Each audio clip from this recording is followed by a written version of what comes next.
First ಎರಡು piece wire ತೊಗೊಳ್ರಿ. 20 centimetre each ಇರಬೇಕು. ಆಮೇಲೆ 10 ಸೆಂಟಿಮೀಟ್ರಿಗೆ ಒಂದು ಮಾರ್ಕ್ ಮಾಡ್ಕೊಳ್ಳಿ. 10 ಸೆಂಟಿಮೀಟ್ರಿಗೆ ಒಂದು ಮಾರ್ಕ್ ಮಾಡಿ, 10 ಸೆಂಟಿಮೀಟ್ರಿಗೆ ಎರಡೂ ಮಾರ್ಕ್ ಮಾಡ್ಕೊಳ್ಳಿ.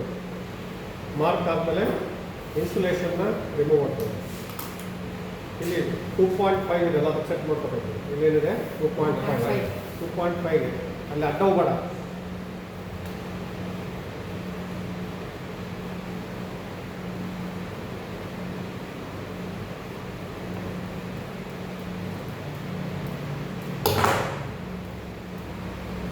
ಹಿಂದಿಗಡೆ ಇನ್ಸುಲೇಷನ್ ಬರ್ಕೊಳ್ಳೋದು ಸ್ವಲ್ಪ ಫೋಲ್ಡ್ ಮಾಡ್ಕೊಂಡ್ರೆ ಈಸಿಯಾಗಿ ನಾವು ಇನ್ಸುಲೇಷನ್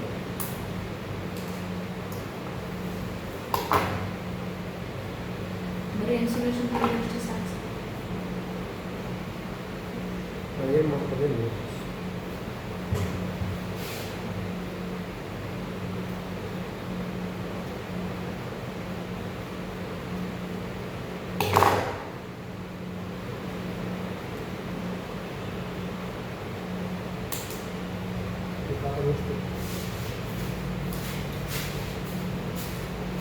ಈಗಿರೋದು 2 ಪೀಸ್ ರೆಡಿ ಆಗಿದೆ. ಹೌದಿಲ್ಲ?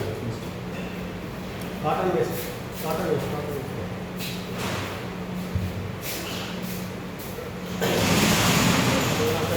ಕ್ಲೀನ್ ಮಾಡ್ಕೊಳ್ಳಿ.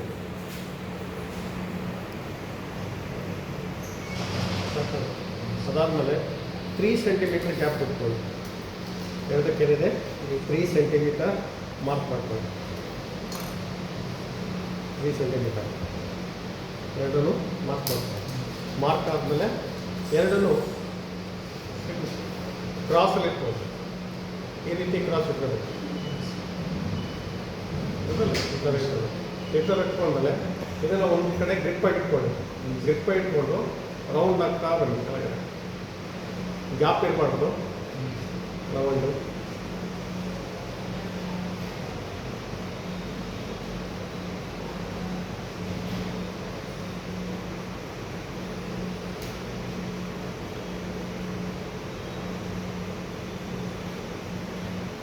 ನೆಕ್ಸ್ಟನ್ನು ಟರ್ನ್ ಮಾಡ್ಕೊಳ್ಳಿ. ಟರ್ನ್ ಆದಮೇಲೆ ಮತ್ತೆ ನೆಕ್ಸ್ಟನ್ನು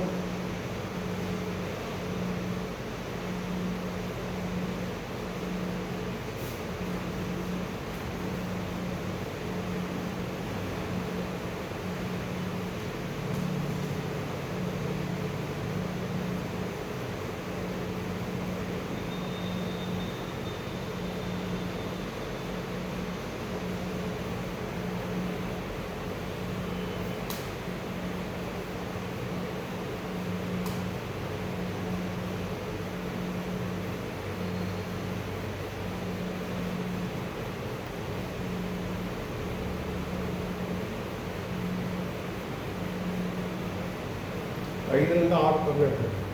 5 to 6. 1 2 3 4 5 6. ಇಲ್ಲಿ 1 2 3 4 5 ಆಗಿದೆ. ಇನ್ನೊಂದು ರೌಂಡ್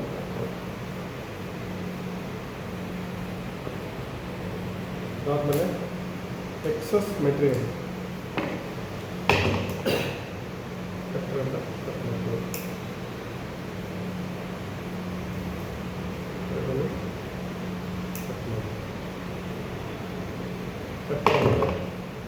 ಇದನ್ನು ಕಾಟನ್ ಯೂಸ್ ಇಟ್ಟಿಲ್ಲ. ಈ ಥರ ಕಾಟನ್ ಯೂಸ್ ಇಟ್ಕೊಂಡ್ರೆ ಪ್ರೆಸ್ ಮಾಡಬೇಕು.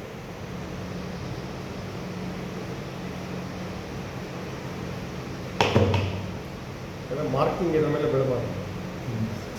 ಮಾರ್ಕಿಂಗ್ ಬೆಳಬಾರ್ದು.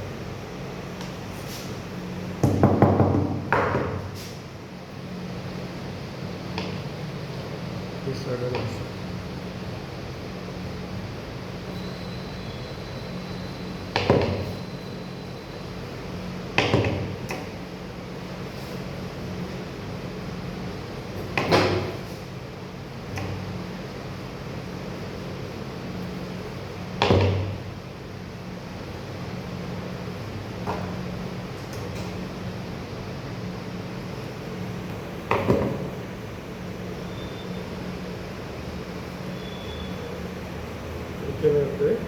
Straight joint.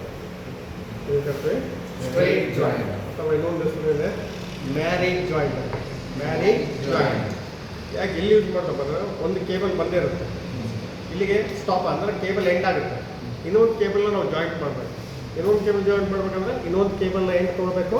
ಈ ರೀತಿ ನಾವು ಜಾಯಿಂಟ್ ಮಾಡಬೇಕು. ಸಿಂಪಲ್ಲಾಗಿ ನಾವು ಟ್ವಿಸ್ಟ್ ಮಾಡಿದಾಗ ಏನಾಗುತ್ತೆ ಅಂದರೆ ಸ್ಪಾರ್ಕಿಂಗ್ ಆಗುತ್ತೆ. ಇದು ನೋಡಿ ಗೆಳಿ ಬರುತ್ತಾ? ಹೌದಲ್ಲ?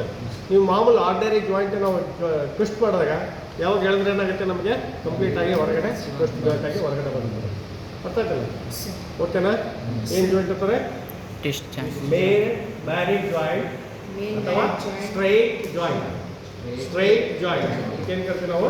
Straight joint. ಇನ್ನೊಂದು ಹೆಸರು ಇದೆ married joint. Married joint. Stop ಮಾಡಿ.